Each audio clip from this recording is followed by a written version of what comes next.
The Secret Garden. Frances Hodgson Burnett.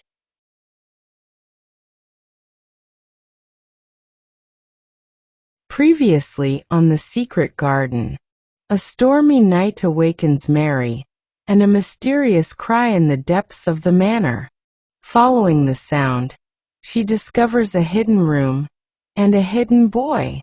His name is Colin Craven.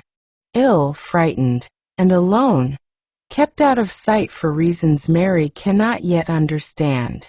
But for the first time, the two children truly see each other.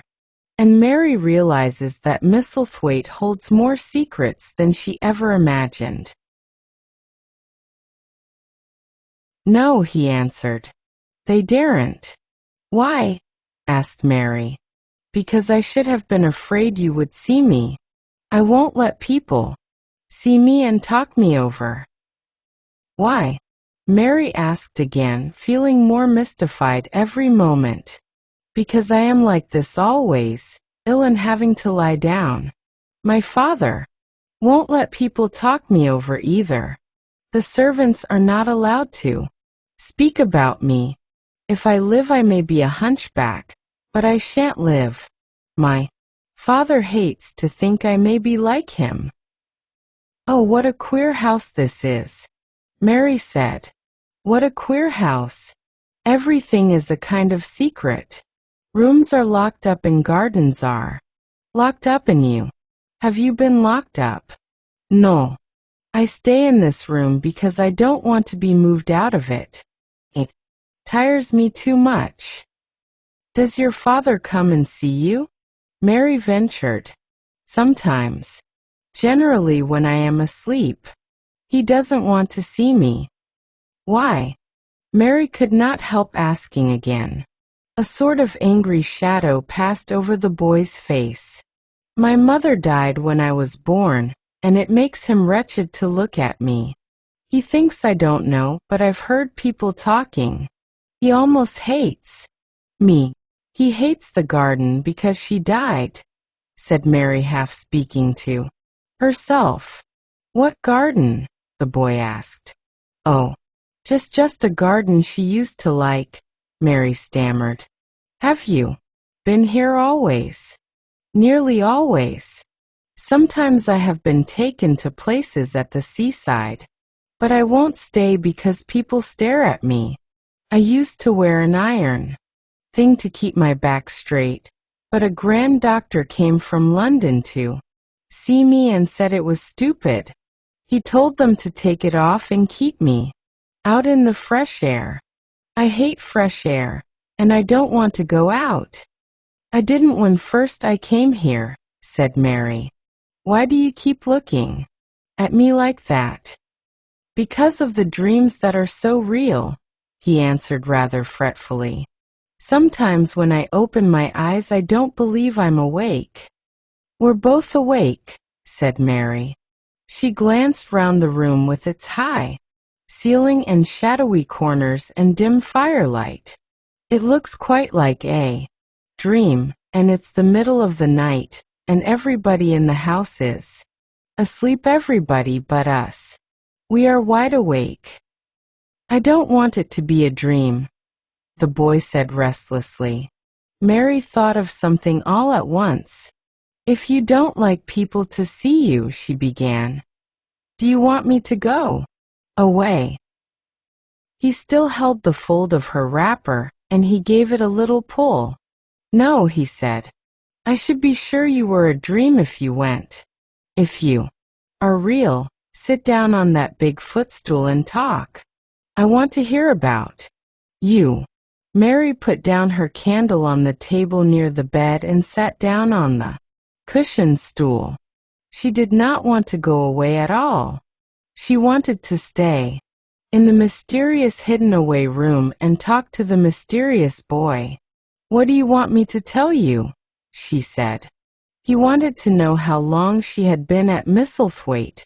He wanted to know which corridor her room was on. He wanted to know what she had been doing, if she disliked the moor as he disliked it, where she had lived before she came to Yorkshire. She answered all these questions and many more, and he lay back on his pillow and listened. He made her tell him a great deal about India and about her voyage across the ocean.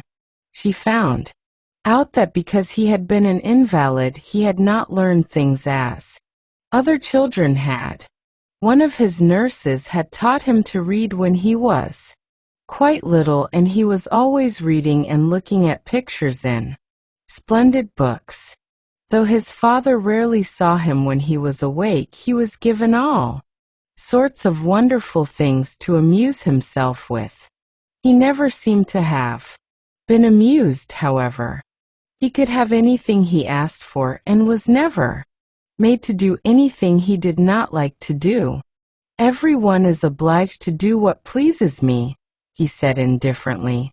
It makes me ill to be angry. No one believes I shall live to grow up. He said it as if he was so accustomed to the idea that it had ceased to matter to him at all. He seemed to like the sound of Mary's voice. As she went on talking, he listened in a drowsy, interested way. Once or twice she wondered if he were not gradually falling into a doze. But at last he asked a question which opened up a new subject. "How old are you?" he asked. "I am 10, answered Mary, forgetting herself for the moment. "And so are you." "How do you know that?" he demanded in a surprised voice. "Because when you were born the garden door was locked and the key was buried, and it has been locked for 10 years. Colin half sat up, turning toward her, leaning on his elbows. "What garden door was locked? Who did it? Where was the key buried?" he exclaimed as if he were suddenly very much interested. It was the garden Mr. Craven hates," said Mary nervously. "He locked the door. No one knew where he buried the key." "What sort of a garden is it?" Colin persisted eagerly. "No one has been allowed to go into it for 10 years, was Mary's careful answer. But it was too late to be careful. He was too much like herself. He, too, had had nothing to think about, and the idea of a hidden garden attracted him as it had attracted her. He asked question after question. Where was it? Had she never looked for the door? Had she never asked the gardeners? "They won't talk about it," said Mary. "I think they have been told not to answer questions." "I would make them," said Colin. "Could you?" Mary faltered, beginning to feel frightened. "If he could make people answer questions, who knew what might happen? Everyone is obliged to please me." "I told you that," he said. "If I were to live, this place would sometime belong to me. They all know that. I would make them tell me." Mary had not known that she herself had been spoiled, but she could see quite plainly that this mysterious boy had been. He thought that the whole world belonged to him. How peculiar he was and how coolly he spoke. Of not living. "Do you think you won't live?" she asked, partly because she was curious and partly in hope of making him forget the garden. "I don't suppose I shall," he answered as indifferently as he had spoken before.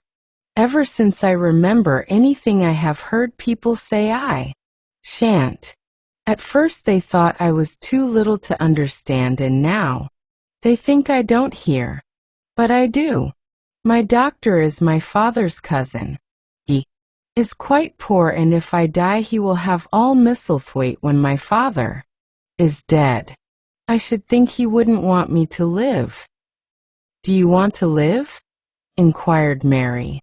"No," he answered in a cross, tired fashion.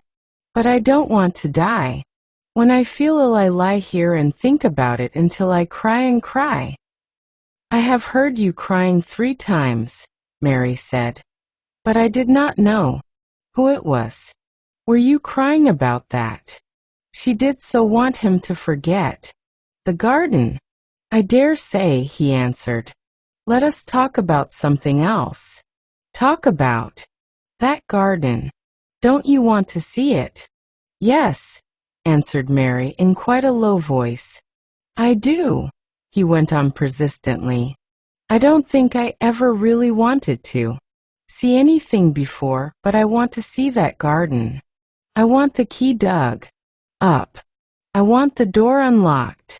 I would let them take me there in my chair. That would be getting fresh air. I am going to make them open the door. He had become quite excited, and his strange eyes began to shine like stars and looked more immense than ever. Every dream you have tonight is a seed for a beautiful future. Good night.